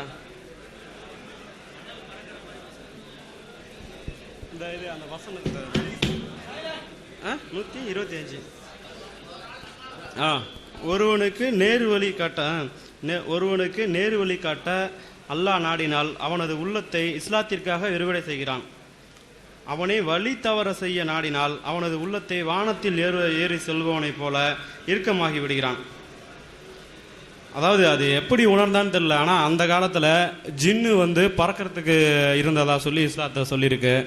இன்னும் மனிதர்களுக்கு அதாவது அடிக்கடி வந்து முரண்பட்ட விஷயங்கள்லாம் அதுவும் ஒன்று. அவருக்கு வந்து பறந்ததுக்கான எந்த விதமான முன் அனுபவமும் இல்லை. அப்படி சொல்லியிருக்கனால அதுக்கு முன்னாடி இருக்க விஷயத்தையும் நீங்கள் அதை பார்க்கணும். அதில் அடிக்கடி ஐயா அவர்கள் சொல்கிற மாதிரி முன்னாடி என்ன சொல்லியிருக்கிறாங்க, அதாவது ஒருத்தவங்க இஸ்லாத்தை நாடுலன்னா பறந்து விரிஞ்சிருக்குன்னு இப்போ சொல்கிறாங்கண்ணே. அப்போ வந்து அந்த விரிஞ்சிருக்கா அப்போனா அந்த விரிவடை செய்கிறான் இஸ்லாத்துக்கு அவனது உள்ளத்தை இஸ்லாத்தை விரிவடை செய்கிறான்னா அந்த உள்ளத்தை எந்த அளவுக்கு விரிவடை செஞ்சுருக்காங்கிற மாதிரி நீங்கள் அந்த விளக்கத்தையும் சேர்த்து சொல்லணும். அந்த விசுலாத்தை முன்னாடி இருக்க சொல்லியிருக்க விட்டுட்டீங்க. எந்த சமயத்தில் அதை சொன்னாங்கங்கிற விஷயத்தை விட்டாமல் கீழே வந்து வானத்தில் சுருங்கும் போதுன்னு சொன்னாக்கா, அதாவது நீங்கள் வேகமாக கீழே குதிக்கும் போது கூட அந்த அனுபவத்தை வளரலாம். வானத்தில் தான் பறக்கணும் இல்லை, அது கீழே குதிச்சாலும் அதே மாதிரி சுருங்கும். அதே மாதிரியான ஒரு பய உணர்ச்சி ஏற்படும். அந்த பயத்தை தான் அவர் சொல்லியிருக்கிறதா நான் நினைக்கிறேன். அது வந்து மிகப்பெரிய ஒரு அறிவியல் விஷயமா எனக்கு படலாது. அவங்களுக்கு ஏற்பட்ட ஒரு குதிக்கும் போதோ ஒரு மேலே வேகமாக ஓடும்போது ஏற்படாது. ஆனால் குதிக்கும் போது நிச்சயமாக ஏற்படும். அந்த வந்து கீழே குதிக்கும் போது ஒரு அடி வயிற்றுல ஒரு ஜில்லுன்னு ஒரு நெஞ்சு சுருங்குற மாதிரியான ஒரு விஷயம் ஏற்படலாம். இது வந்து அவர் அறிவியலுக்கு, அதாவது அறிவுக்கு உட்பட்ட விஷயத்த வேற ஒரு விஷயத்தில் மார்க்கத்தை விட்டு வெளியில் போகிறவங்களுக்கு, அதாவது உள்ளே வரவங்களுக்கு பறந்து விரிஞ்சும் வெளியில் வரவங்களுக்கும் சுருங்கம் செய்கிறா சொல்கிறார். நீங்கள் வந்து இது அறிவியல் கூட சம்மந்தப்படுத்த வேண்டிய அவசியமும் இல்லை. அப்படி சம்மந்தப்படுத்தினாலும் அது மிகப்பெரிய அறிவியலும் இல்லை. அதுதான் ஐயா. நன்றி, வணக்கம். அடுத்து சைலண்டா இருங்கம்மா, பேசிக்கிட்டே இருக்கீங்க. எவ்வளவு சொன்னாலும் முகமதுவின் அனுபவ அறிவு இது போன்ற அறிவியல் செய்திகளை வெளியிட முடியுமா? அது ஆண்டவர் அந்த இறைவன் சொல்லியிருந்தால் மட்டுமே அது முடியும் என்ற எங்கள் கேள்விக்கு பதில் சொல்லவில்லை என்று ஐயா சொன்னார்கள். நாங்கள் அதற்கு பதில் சொல்லிவிட்டோம் என்று தான் நான் சொல்லுகிறேன். என்னவென்று சொன்னால், பிக் பேங் தியரி பற்றி அவர் வேற ராமாயணத்தை பற்றிலாம் சொன்னார், மறுத்து புஷ்பகுமானம் அதுக்கெல்லாம் எல்லாம் மறுப்பு சொன்னார். பிக் பேங் தியரி பற்றி 2500 வருடங்களுக்கு முன்னால் எழுதப்பட்ட பரிபாடலில் அப்படியே இருக்கிறது என்று நான் சொல்லியிருக்கிறேன். அது இல்லை என்று நிரூபிக்காத வரையில் நாங்கள் என்ன சொல்லுவோம் என்று சொன்னால், அந்த பரிபாடலை ஒட்டித்தான் இந்த திருக்குர்ஆன் எழுதப்பட்டது என்று நாங்கள் சொல்லுவோம். அது மட்டுமல்ல, நீங்கள் இதுலேயே கூட எடுத்துக்கிட்டீங்கன்னா நல்ல ஒழுக்கங்களை பற்றியெல்லாம் சொல்லுகிறார். நம்பிக்கை கொண்டாரே, மதுபானமும் சூதாட்டமும் கத்திலைகளை வழிபடுதலும் சைத்தானின் அருவருக்கத்தக்க செயல், அவற்றை தவிர்த்திடுங்கள், அதனால் நீங்கள் வெற்றி அடைவீர்கள். ஒரு ஒழுக்கத்தை போதிக்கிறார். ஆனால் இந்த ஒழுக்கம் என்பது இந்த அண்ணாஜாத்திலிருந்து ஒரு பத்திரிகையாளர் எழுதினது, இதில் தான் எடுத்து கொடுத்துருக்கிறேன். நான் என்ன சொல்றேன்னா, அந்த ஒழுக்கம் என்பது 1430 வருடங்களுக்கு முன்னால் தான் சொல்லப்பட்டது என்ற முறையிலே பேசுவது தவறு என்றுதான். 2000 வருடங்களுக்கு முன்னாலே திருவள்ளுவரை சொல்லிவிட்டார். மதுவனுடைய கொடுமைகளை பற்றியும் சூதாட்டத்தின் கொடுமைகளை பற்றியும் சொல்லிவிட்டார். ஆக நம் வாதம் என்னவென்று சொன்னால், திருக்குர்ஆன் எழுதப்பட்ட காலத்திலே அன்றைக்கு எதெல்லாம் ஒழுக்கங்களாக இருந்ததோ, எவையெல்லாம் அறிவியலாக இருந்ததோ அவற்றையெல்லாம் அதோடு சேர்த்து அந்த நூலிலே வடித்தார்கள் என்று தான் நாங்கள் சொல்லுகிறோமே தவிர, இதில் நீங்கள் கூட சொல்லலாம், ஒரு முகது அவள் அதிகம் படிப்பறிவு இல்லாதவர், அவர் கேள்வி ஞானத்தால் செய்தார்லாம் சொல்கிறான். ஆனால் இன்னும் சொல்ல போனால் 1200 வருடங்கள், கிட்டத்தட்ட 2700 வருடங்களுக்கு முன்னால் எழுதப்பட்ட வேதங்களே, ரிக்வேதம், எதிர்வேதம், சாமவேதங்களே செவி வழியாகத்தான் மக்களிடையே இருந்தது. கிபி 400 தான் அது எழுத்து வடிவம் பெற்றது. அதை போலவே நபிகள் நாயகத்தினுடைய செவி வழியாகவோ அல்லது அனுபவ வழியாகவோ எழுதப்பட்ட இந்த நூல் பிற்காலத்திலே தான் நூல் வடிவம் எடுத்தது, அன்றைக்கே அது எடுக்கவில்லை. ஆகவே அந்த நேரத்திலே எவையெல்லாம் நல்லது, எவையெல்லாம் ஒழுக்கமானது என்று அந்த காலகட்டத்தில் இருந்ததோ அவற்றையெல்லாம் சேர்த்து நீங்கள் அந்த திருக்குர்ஆனிலே எடுத்திருக்கிறீர்கள். அதற்கு நீங்களே சொந்தம் கொண்டாடக்கூடாது, எங்களுடைய தாத்தாக்கள் எல்லாம் அதில் இருக்கிறார்கள் என்பதைத்தான் அன்றைக்கு சொல்ல வந்தேன். ஆக நாங்கள் அதுக்கு பதில் சொல்லிவிட்டோம். முகமதுவின் அனுபவ அறிவு அன்றைக்கு இருந்த நிலையிலே நல்லவற்றை எல்லாம் எழுதியது நாங்கள் ஏற்றுக்கொள்கிறோம். ஆனால் அது இறைவன் எழுதினாரா, அது நமக்கு அது கேள்வி. முதலே சொல்லிட்டாரு, முகமது நபிகளுடைய ஒரு ஒழுக்கங்களை தொடர்புடைய ஒரு நூல், அதை நாங்கள் ஒற்றுக்கொள்கிறோம். பிறகு இவர் சொன்ன ஐயா சொன்னார், சாதி வேறுபாடுகள் எல்லாம் எங்களுக்கு இல்லை என்று சொன்னார். நான் மிகவும் வருந்தி சொல்லுகிறேன், லப்பைக்கு மரக்காயை பற்றியெல்லாம் நான் சொல்லலை. இன்றைக்கும் ஷியா சன்னி முஸ்லீம்களிடையே வெற்றி கொள்ளுகிறார்களே, அந்த இஸ்லாத்தை தகுந்தவர்கள் செய்யலாமா? அது ஒரு அமைப்புல அன்பை போதிக்க வேண்டாமா? பிரிவு இருக்கிறதே, இன்றைக்கும் ஷியா சன்னி முஸ்லீம்களே வேறுபாடு இருப்பதற்கு காரணம் என்ன? அல்லாஹ் இருவருக்கு ஒருவர் தானே. இவர்களை ஏன் நல்வழிப்படுத்தவில்லை? நல்வழிப்படுத்தவில்லை ஏனென்று சொன்னால் அல்லாஹ்வே இல்லை என்பதுதான் எங்களுடைய கருத்து. நன்றி.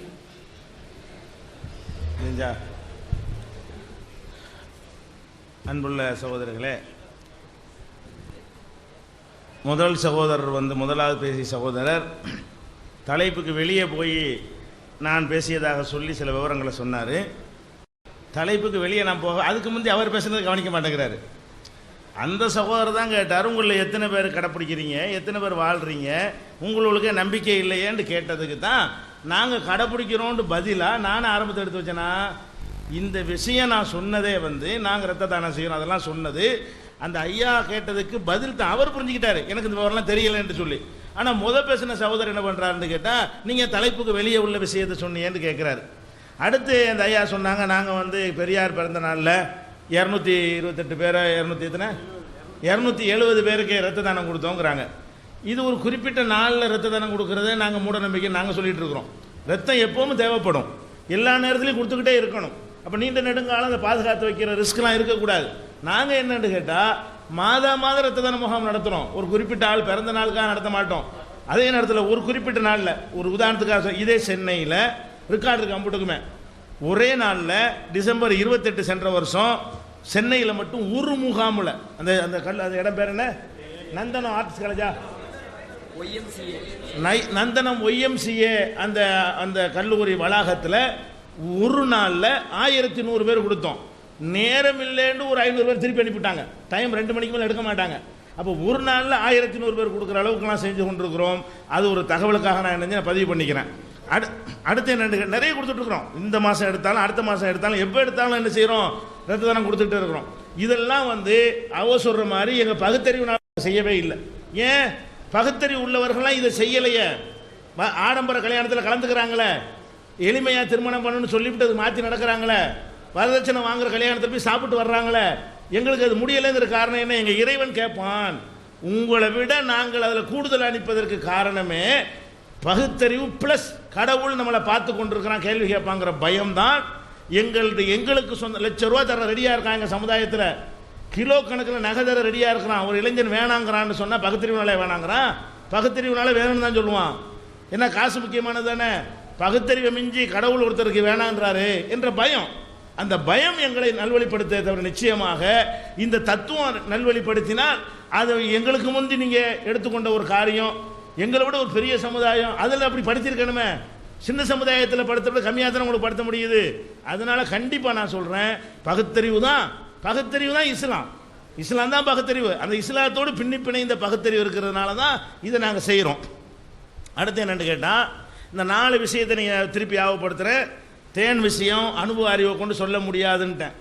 அதுக்கு என்ன அனுபவம் இருந்தது, அந்த காலத்தில் என்ன அறிவு இருந்தது? இந்த மாதிரி பெரிய கருவிகள், இந்த துவாரங்களில் கரெக்டாக கண்டுபிடிச்சி அவன் இந்த ஒரு ஓட்டை இருக்குது, இதில் கழிவு வருது, இந்த ஒரு ஓட்டை இருக்குது, அதில் தேன் வருது, அப்படி ஊசி நுழையக்கூடிய அளவு கூட இல்லாத சின்ன துவாரத்தை கண்டுபிடிக்கிற அறிவு அந்த காலத்தில் எது இருந்தது? இல்லை. 50 வருஷம் தான் கண்டுபிடிச்சிருக்கிறான். பிரபஞ்சம் விரிவடையுதுங்கிறது அந்த காலத்தில் அறிவு இருக்குன்னு சொன்னார், கிடையவே கிடையாது. அரபுகளுக்கு அறிவியல் இருக்குன்னு வரலாறுல இருந்தாலும் அது இஸ்லாத்திற்கு பிந்தி வந்த அரபுகளுக்கு தான். அரபுகளுடைய அறிவு அல்ஜிப்ரா சொன்னாங்களே, அதெல்லாம் இஸ்லாத்திற்கு பிறகு வந்த அரபுகள் இருக்காங்களே, இஸ்லாமியர்களாக வாழ்ந்த அரபுகள், முஸ்லிம் அரபுகளுக்கு தான் அந்த அறிவெல்லாம் இருந்துச்சே தவிர நபிகள் நாயகம் காலத்தில் இருந்த அரபுகளுக்கோ அவர்களுக்கு முந்தைய அரபுகளுக்கோ எந்த விதமான அறிவியல் அறிவும் கிடையாது. இன்னும் சொல்ல போனா ஹப்பல் தானே கண்டுபிடிக்கிறான் பிரபஞ்ச விரிவடையுதுன்னு. 1929 தான் கண்டுபிடிச்சிருக்கான்னு சொல்லும்போது அதுக்கு முந்தைய இல்லைன்னு அர்த்தம். 29 கண்டுபிடிச்ச விஷயத்தை எப்படி சொன்னாருங்கிறது தான் கொஸ்டின். இதுக்கு நீங்கள் ஏற்கத்தக்க ஒரு ஆன்சர் என்ன செய்யணும், சொல்லணும். அடுத்து என்ன கேட்குறோன்னு கேட்டால், அந்த இதயம் சுருங்கிறத பற்றி கேட்குறோம். இதயம் சுருங்கிறத பற்றி எப்படி சொல்ல முடியும்னு அதில் என்ன செய்கிறாருன்னா, ஒரு இலக்கியமாக சொல்கிற விஷயங்களையும் நேரடியாக சொல்கிற விஷயத்தையும் குழப்பி கொண்டு சொல்கிறாரு. என்ன சொல்கிறாருன்னு கேட்டால், அப்போ நேர் வழி காட்டுறவனுடைய உள்ளத்தை விரிவடைய செய்கிறான், வழிகட்டவனுடைய இதயத்தை இருகச்சு அக்னி சொல்கிறீங்களா, அக்னி சொல்லிக்கிடுவார். அது என்ன அடிப்படையில் சொல்லப்படுதுன்னு சொல்லிடுவார். அதுக்கடுத்து என்னன்னு கேட்டால், அந்த பிரயாணம் பண்ணி போகிறது இருக்குல்ல, இது யார் வேணாலும் சொல்லலாங்கிறாரு. பூமியை தட்டைன்னு நினச்சிக்கிட்டு இருந்தான், உருண்டை நினச்சிக்கிட்டு இருந்தான், இதை தாண்டி வேற ஒன்று இல்லைன்னு நினச்சிக்கிட்டு இருந்தான், இதுலேயே இன்னொரு ஊருக்கு போக முடியுமான்னு விளங்காமல் இருந்தான். அப்படி அதனால கொலம்பஸ் அமெரிக்கா கண்டுபிடிச்சாருங்க. இங்கே தானே இருக்குது. வாஸ்கோட காமா அதை கண்டுபிடிச்சாரு, கொலம்பஸ் இதை கண்டுபிடிச்சாருலாம் சொல்கிறீங்களே, கண்டுபிடிக்கிற அளவுக்கு தான் பிரபஞ்சமே பூமியே இருந்துச்சு. அப்படிப்பட்ட காலத்தில் இதை விட்டு எடுபட்டு போகலாம் அப்படிங்கிறத சொல்ல இயலுமா? சக்தியை கொண்டுங்கிறதான இருக்குன்னு சொல்கிறாரு. இப்படி சொல்ல இயலுமான்னு கேட்குறேன். ஆற்றலை கொண்டே தவிர செல்ல முடியாது. அப்போ அதுக்கு ஒரு ஆற்றல் கண்டுபிடி. அப்போ கண்டுபிடிச்ச நாளைக்கே கண்டுபிடிக்கிற விஷயமா இல்லைங்கிறதுனால தான் இவ்வளோ காலம் எடுத்திருக்குது. இப்போ கண்டுபிடிக்க சொன்ன விஷயத்தை எங்கள் ஆளுக்கு லேட்டாக ஆராய்ஞ்சிருக்கலாம், அது வேறு விஷயம். கேள்வி என்ன, முகம்மதுக்கு இந்த அறிவை வழங்குற அனுபவம் என்ன இருந்ததுன்னு தான் கேட்டோம். இதுக்கு பதில் இல்லை. ஐயா அவங்க மட்டும் அவர் 2 பதில் சொல்லியிருக்கிறாங்க. ஒன்று, ஐயா என்ன சொன்னாங்கன்னா, பரிபாடலில் இருக்குது, அதுக்கு என்ன சொல்கிறீங்க, அந்த பரிபாடலை கொண்டு வாங்க வாசிங்க. என்ன பரிபாடல், நீங்கள் வியாக்கியானம் கொடுத்தீங்களா? நாங்கள் எப்படி நீங்கள் சொல்லவே இல்லையே, பரிபாடல் இருக்குன்னு மொட்டையாக சொல்லிட்டீங்களே தவிர அந்த பரிபாடலை கொண்டாந்து வாசிங்க. அது இந்த பிக் பாங் தீர தெளிவாக சொல்லுதாரு, அர்த்தம் அதுதானான்னு பார்ப்போம். அப்படி இல்லாமல் பரிபாடலில் இருக்க பரிபாடல் மொட்டையாக சொன்னீங்கன்னா அது ராமாயணம் இது மாதிரி உள்ளதாக தான் இருக்கும். ஒரு வேலை பேச்சுக்கு சொல்கிறேன், பரிபாடலில் அப்படி இருந்தால் அது இதுக்குரிய பதிலாகுமா? பரிபாடலும் இறைவாதமாக இருக்கும்னு தான் அதுக்கு பதில் வருமே தவிர அப்படி இருந்து விட்டால் இது இல்லைன்னு ஆகுமா? அது பரிபாடல்காரன் இப்படி சொன்னா கேள்வி என்ன? அது முகமது சொல்லியிருக்கேன், அதுக்கு முந்தி உள்ள புஸ்தகங்கள் சொல்லியிருக்கேன். அது ஆனால் ஒன்று சொன்னால் அது எடுத்துக்கிறேன். பரிபாடலில் ஒன்று நாங்கள் சொல்ல அடுக்கடுக்காக சொல்ல போகிறோம். ஒன்று தற்செயலாக இருக்குன்னு வேண்டாம், அதுக்காக சொல்ல முடியும். குரானுக்கு அது சொல்ல முடியுமா அப்படிங்கிறோம். அவர் என்ன சொல்கிறாரு, ஐயா என்ன சொல்கிறாருன்னு கேட்டால், வெற்றிவேந்தன் அது பழைய இஞ்சியிலேருந்து அவர் எடுத்து கரெக்ஷன்லாம் நீக்கிட்டு அந்த கரெக்ஷனை நீக்கக்கூடிய அறிவு எங்கே இருந்துச்சு? அதான் கேள்வி. சரி, இன்ஜினில் எடுத்தாட்டு வச்சுக்கிறோம், இன்ஜினில் உள்ளதெல்லாம் தப்புன்னு அந்த கரெக்ஷனை கரெக்டாக பார்த்து அதை மட்டும் ரிமூவ் பண்ணிவிட்டு இன்றைக்கு விஞ்ஞானிகள் சொல்கிற மாதிரி உள்ளதே கரெக்டாக தொகுக்கிறாருன்னு சொன்னால் அது எதை கொண்டு முடியும்? அதாவது இப்போ இன்ஜில் என்பது எங்கள் நம்பிக்கைப்படி கடவுளுடைய வேதம் தான். மனித சரக்கு விளையாடி விட்டது, அதில் சரியானது சிலது இருக்கலாம், அதுக்காக வேண்டி அது வேற ஆள் சொன்னதுன்னு சொல்லலை. இவங்க என்ன அடிப்படை விளங்கி கொண்டார்கள்னா, இஸ்லாம்னு நம்ம சொல்கிறோமே முகமது நபி தான் உண்டாக்குனதுன்னு விளங்கிட்டு தான் அந்த அடிப்படையை ஓடிக்கொண்டிருக்கிறது. நம்ம நம்பிக்கை அது இல்லையே. எங்கள் நம்பிக்கை என்னன்னு விளங்கி கொள்ளுங்க. நாங்கள் முகமது நபி இஸ்லாத்தை உண்டாக்குறான்னு சொல்லலை. ஃபர்ஸ்ட் இந்த ஒழுக்கத்தை உலகத்துக்கு சொன்னவர் முகமது என்றும் நாங்கள் சொல்லவில்லை. இஸ்லாமே எங்களுக்கு என்ன சொல்லுதுன்னு கேட்டால், முகம்மது ஒரு இறை தூதர், அவர் மாதிரி அவருக்கு முன்னாடி நிறைய இறை தூதர்கள் வந்தார்கள், அவங்களெல்லாம் கடவுளாக்கி விட்டார்கள். யாரெல்லாம் கடவுளை வணங்குன்னு சொன்னாங்களோ அவங்கள கடவுளாக்கி விட்டார்கள். அவரும் இதே மாதிரி போதித்தார்கள். ஃபர்ஸ்ட் மனிதன் ஆதமே முதல் இறை தூதர், அவரே கடவுளை வணங்குன்னு தான் சொன்னார். அதனுடைய தொடர்ச்சியை தான் முகமது சொன்னார் நாங்கள் சொல்கிறோமே தவிர, இதுக்கு முந்தைய யாரும் சொல்லலைன்னு நாங்கள் சொல்லலையே. மதுபானத்தை பற்றி சொல்லலை, அதை சொல்லலை. வள்ளுவரை சொல்லியிருக்காரு, வள்ளுவர் மதுபானத்தை பற்றி சொல்லியிருக்கிறாரு. இன்னொன்று சொல்லியிருக்காரு, நீங்கள் செய்ய மாட்டேங்கிறீங்களே, கொல்லான் புலாலை மறுத்தானை கைகுப்பி எல்லா உயிரும் தொழும்டார், அதையும் கலப்பிடிங்களா வாழ்க்கையில்? எல்லாம் போட்டு விளையாடுறீங்களே, நல்லா பிரியாணி போட்டு சாப்பிட்றீங்களா, அதுவும் வள்ளுவர் தானே சொன்னார். அதே வள்ளுவர் தானே சொன்னார், கண்டது மண்ணும் ஒரு நாள் அலர் மண்ணும் திங்களை பாம்பு கொண்டுட்டு இருந்தார. சந்திர கிரகணம் பாம்பு போய் சந்திரனை முழுங்குறதுனால ஏற்படுதுன்றார. அந்த காலத்து பிராணத்தை நம்பிக்கொண்டு தானே வள்ளுவர் சொல்றாரு. திங்களை பாம்பு கொண்டுட்டுன்னு சொல்ல முடியுமா? அப்படியே முகமது சொல்லல, மதுபானம் அருந்த வேண்டாம்னு சொன்னார். சரி, அதோடு சேர்த்து சந்திரனை பேசும்போது எப்படி அவரை பேச முடிஞ்சு? அந்த நம்பிக்கை பாம்பு சந்திரனை முழுங்கும், அதான் கிரகணம்னு நீ புராணத்தில் இருந்தது. சிவபெருமான் தலையில் சந்திரன் இருக்கிறது, கழுத்தில் பாம்பு இருக்கிறது. இந்த பாம்பு போய் என்ன செய்ய சந்திரனை முழுங்குது. அந்த மாதிரி ஒரு நம்பிக்கை அந்த மக்கள்கிட்ட இருக்கும்போது அதை ஒட்டி யார் சொல்றா? வள்ளுவர் சொல்றாரு. அந்த மாதிரி அதுக்கு பிந்தி வந்த முகமதியே சொல்லலை. இதுதான் கேள்வி. அதனால நீங்க அந்த அறிவுரைகள் போதனைகள்லாம் முகமது தான் ஃபர்ஸ்ட் சொன்னார்னு நாங்கள் சொல்வதாக நீங்க நினைக்கிறீங்க. நாங்கள் சொல்லவே இல்லை. அதுக்கு முந்தின சில விஷயங்கள்ல உள்ளதும் குரான்ல இருக்கும், சரியானது இருக்கும், மனித கரங்கள் மாசுபடுத்தாமல் இருக்கும். அப்புறம் என்ன சொல்றாரு? ஐயா, எழுத்து வடிவமா 400 வருஷத்துக்கு முந்தி தான் ராமாயணம்னு ஆச்சு அப்படிங்கிறாரு. இருக்கலாம், குரான் அப்படி ஆகவில்லை. ஏன்? குரானுடைய இந்த எந்த பிரதி நீங்க வைத்திருக்கிறீர்களோ இதனுடைய மூலப்பிரதி 1400 வருடங்களுக்கு முன்னாலேயே இருந்த நபிகள் நாயகம் காலத்திலேயே எழுதப்பட்ட அந்த ஓலைகளிலும் இலைகளிலும் மரப்பட்டைகளிலும் எழுதப்பட்ட மூலப்பிரதி இன்றைக்கும் துருக்கியில் உள்ள இஸ்தம்பூல் நகரத்தில் உள்ள மியூசியத்திலையும் ரஷ்யாவின் தாஸ்கண்டில் உள்ள மியூசியத்திலையும் அந்த மூலப்பிரதிகள் இன்றும் பாதுகாக்கப்பட்டிருக்கிறது. நீங்கள் நேற்று டாக்டர் சொன்னதை போல கார்பன் டெஸ்ட் பண்ணினால் அது 1400 வருஷத்துக்கு முந்தியது என்பதை அது நிரூபிக்கும். நீங்க ராமாயணம் 400 வருஷத்துக்கு முந்தைய எழுதுனா செவி வழியா சேர்த்துக்கிட்டாங்கிறீங்களே. குரான்ல செவி வழியா எவன் இன்னும் சொல்ல போன செவி வழியா சேர்த்தா ஒரே மாதிரி இருக்காது. எங்க அப்பன் பாட்டன் ஒன்று வேற மாதிரி சேர்த்துருப்பான், தமிழ் குரான் வேற மாதிரி இருக்கும், மலையாளத்துக்காரன் வேற ஒன்று சேர்த்து குரான் இருப்பான். எங்களையெல்லாம் யூனிஃபார்ம் ஆக்குறது எது யூனிஃபார்ம் படுத்தும்? எங்களையெல்லாம் எப்படி ஒருங்கிணைக்க முடியும்? அப்போ நம்ம என்ன செய்கிறோம்? இன்றைக்கு இந்தியாவில் எது குரானோ அதுதான் ரஷ்யாவிலையும் குரான், அதுதான் அமெரிக்காவிலையும் குரான், அதுதான் அரபு நாட்டிலையும் குரான் சொன்னால் ஒரு இடத்திலிருந்து அவ்வளோ வருகிறது தானே அர்த்தம். அப்போ மூலப்பிரதிகள் 1400 வருஷத்துக்கு முன்னாடி எழுதி ரெக்கார்டாக்கப்பட்டு கண்ணுக்கு முன்னாடி மியூசியங்களில் பாதுகாத்து அதை இன்னைக்கும் நீங்கள் டெஸ்ட் பண்ணி நிரூபிக்கிற நிலையில் இருக்கும் பொழுது 400 வருஷத்துக்கு முந்தி உள்ளதெல்லாம் நீங்கள் சேர்த்துக்கிட்டீங்கன்னா அப்போ ஒரு விஷயத்தை நீங்கள் சொல்ல வரும்போது அந்த தகவலை அறிஞ்சிக்கிட்டு வரணுமா இல்லையா? இந்த மூலப்பிரதியுடைய படம் கூட நாங்கள் போட்டிருக்கோமே, இந்த குரானுடைய லாஸ்ட்டில் மூலப்பிரதியுடைய படத்தை இணைஞ்சிருக்கிறோம் போட்டிருக்கிறோம். அதனால இதெல்லாம் சரியானது கிடையாது. மற்றது சொல்லுங்க.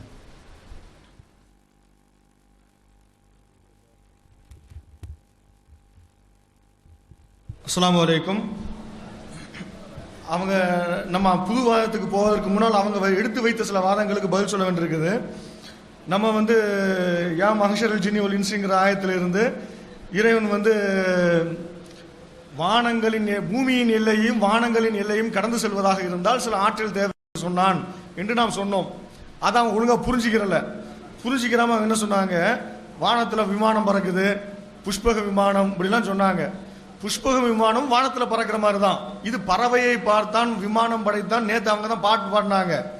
இது இதை முகமது ஸல்லல்லாஹு அலைஹி வஸல்லம் அவர்கள் சொல்லியிருந்தாங்கன்னா நம்ம சொல்லிட்டு போயிடலாம், இது புஷ்ப விமானம் மாதிரி ஒரு கதை, பறவையை பார்த்தாரு அந்த மாதிரி ஒரு கற்பனையை அவரை கற்பனை பண்ணிக்கிட்டாரு அப்படின்னு சொல்லலாம். இது வானத்தில் பறப்பதை பற்றி அல்ல. பூமிக்கு மேல சும்மா பறக்கிறத பற்றி இல்ல, பூமியுடைய எல்லையை விட்டு வெளியே செல்வது, அதை தான் நம்ம பேசிக்கிட்டு இருக்கிறோம். விமானத்தில் பறப்பதை பற்றி நாம் பேசவில்லை. சேட்டலைட்டில் புவியீர்ப்பு சக்தியை கடந்து வெளியே செல்வது, சோலார் சிஸ்டத்துக்கு வெளியிலே செல்வதை பற்றி நாம் பேசிக்கிட்டு இருக்கிறோம். அதை அவர் கவனிக்கல. கான்சென்ட்ரேஷன் இல்லை, கருத்து அதாவது கவன சிதறல் அவருக்கு. நம்ம என்ன பேசுறோங்கிற கவனிக்க முடியல அவருக்கு. எதை நம்ம ஒன்று பேசுறோம், அவர் ஒன்று புரிஞ்சுக்கிட்டு இருக்கார். இது ஏன் புரிஞ்சுக்கிட்டு இருக்காருங்கிறத நீங்க அடுத்த விளக்கத்தை அடுத்த கேள்வியிலிருந்து புரிஞ்சுக்கலாம்.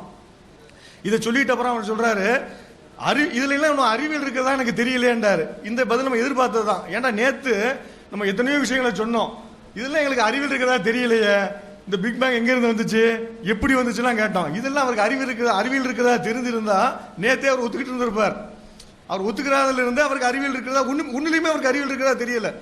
இதுக்கெல்லாம் காரணம் என்னங்கிறத அடுத்த பதில வரும். அடுத்தது வந்து இதயம் சுருங்குறத பத்தி பேசணும். இதயம் சுருங்குறத பத்தி பேசணும். உடனே இதயம் இருகிறது அப்படின்னு நம்ம பேசணும். அதுக்கு வந்து ஒரு அழகான வாதத்தை எடுத்து வச்சார். என்ன வாதத்தை எடுத்து வச்சாரு?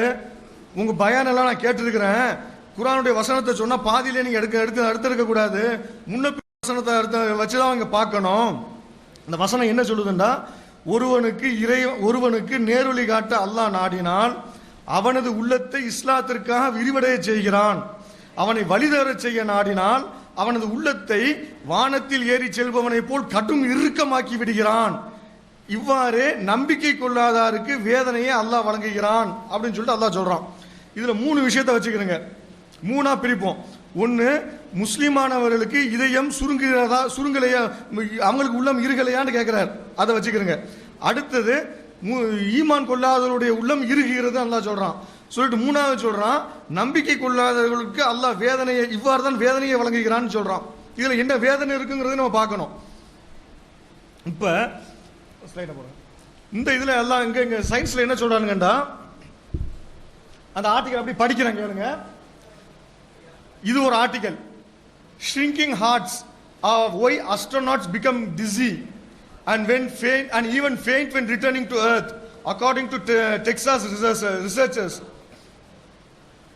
அதாவது வானத்து பூமிக்கு திரும்பக்கூடிய விண்வெளிக்கு போயிட்டு பூமிக்கு திரும்புறாங்கல்ல, அவங்க வந்து அடிக்கடி மயக்கம் ஏற்படுதான். விண்வெளியிலிருந்து திரும்பக்கூடியவங்களுக்கு பூமிக்கு வந்த பிறகு அடிக்கடி மயக்கம் ஏற்படுது. மயக்கம் போட்டுக்கிட்டு சொன்னாங்களே விழுந்துடுறாங்களாம். இது ஏன் என்று டெக்சாஸை சார்ந்த விஞ்ஞானிகள் ஆய்வு செய்யறாங்க. ஆய்வு செய்தது அவங்க தொடர்ந்து படிக்கிறேன். 2/3 of all returning astronauts experience a lightheadedness. அதாவது பூமிக்கு திரும்ப வரக்கூடிய விண்வெளியினருக்கு லைட் ஹெட்னஸ், அப்படி பறக்கிற மாதிரி, இந்த கஞ்சா போட்டா மேல பறக்கிற மாதிரி இருக்குமே, அந்த மாதிரி பறக்கிற மாதிரி லைட் ஹெட்னஸ்ங்கிறாங்க. அது பறக்கிற மாதிரி ஒரு பிரம்மை, known as orthostatic intolerance. Using the data collected during the 1988 Space Shuttle mission, researchers at the University of Texas Southwestern Medical Center in Dallas found that the dizziness is caused by the shrinking and stiffening of heart. Doctors say that the problem can be combated by consuming water and salt and exercising. அப்படின்னு சொல்லிட்டு இங்க சொல்றாங்க. இதே அதாவது என்ன சொல்றாங்கடா, அவங்க வந்து மூளை இந்த பறக்கிற மாதிரி தோரணம்லாம் ஏற்படுறதுக்கு என்ன காரணம்னா அவனோட இதயம் சுருங்கிறதுனால தான் அப்படின்னு சொல்றாங்க. அதை பத்தி இன்னொரு ஆர்டிகல் போட்டிருக்கிறாங்க. It takes a lot of heart to become an astronaut, to leave the earth and hang out in the dangerous and weightlessness of environment for 2 weeks. அதாவது இந்த புவியீர்ப்பு சக்தி கடந்து போய் இந்த வெயிட்டே இல்லாத நிலையில இருக்கிறாங்கல்ல, பறக்கலாம் செய்யறாங்கல்ல, விண்வெளிக்குள்ள உள்ள போன பறக்கலாம் செய்வாங்க, அவங்களுக்கு வெயிட்டே தெரியாது. அந்த மாதிரி ஒரு சூழ்நிலை 2 வாரம் இருந்துட்டு கீழே வர்றதுனால பல பிரச்சனைகள் ஏற்படுது. More than anyone knew in the fact. Upon returning to the earth, some 2/3 of astronauts reported heavy lightweightedness, dizziness and difficulty in concentrating when standing up. பூமிக்கு திரும்பி வரக்கூடியவங்களுக்கு என்ன ஏற்படுதுன்னா, பறக்கிற மாதிரி ஒரு நிலைமை ஏற்படுது, மயக்கம் ஏற்படுது, difficulty in concentrating, ஒரு விஷயத்தை கவனிச்சு எதுவுமே செய்ய முடியல, எதை செஞ்சுக்கிட்டு இருந்தாலும் கவனம் எதையோ செதறுது. புரியுதா உங்களுக்கு? நம்ம என்ன சொன்னாலும் அதுல கவனம் இருக்காது, எங்கேயோ பறக்கிற மாதிரி இருக்கும், ஒன்றும் புரியாது, இதுல அறிவியல் இருக்கிற மாதிரியும் தெரியாது, இதுல என்ன இருக்குன்னு தெரியாது, பறக்கிற மாதிரி ஒரு மதிமயக்கம், கவன சிதறல் இதெல்லாம் ஏற்படுதான். இதெல்லாம் ஏன் ஏற்படுதுன்னு சொன்னா இது காரணம் கண்டுபிடிக்கிறாங்க. New research done during the space shuttle in 1998 has found the cause. இதுக்கெல்லாம் என்ன காரணம் என்று கண்டுபிடிச்சிருக்காங்க. Astronauts' hearts grow stiff, shrink and pump less blood.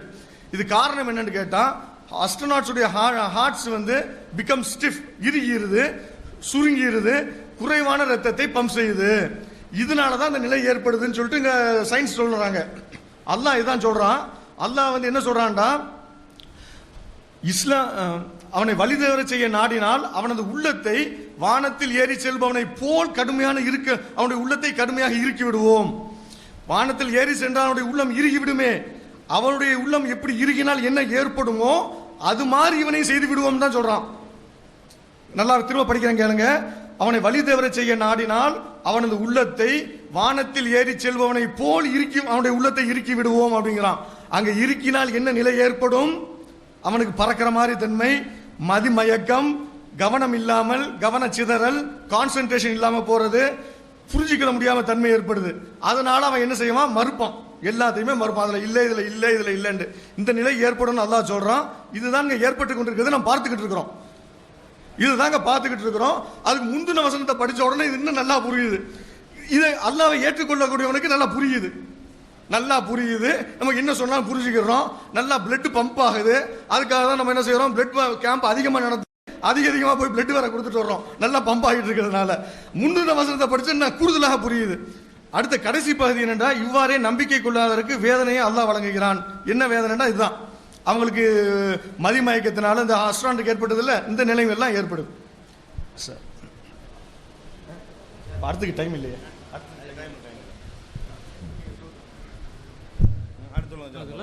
அது புதுசு வைக்க டைம். வணக்கம். வணக்கம் தோழர்களே.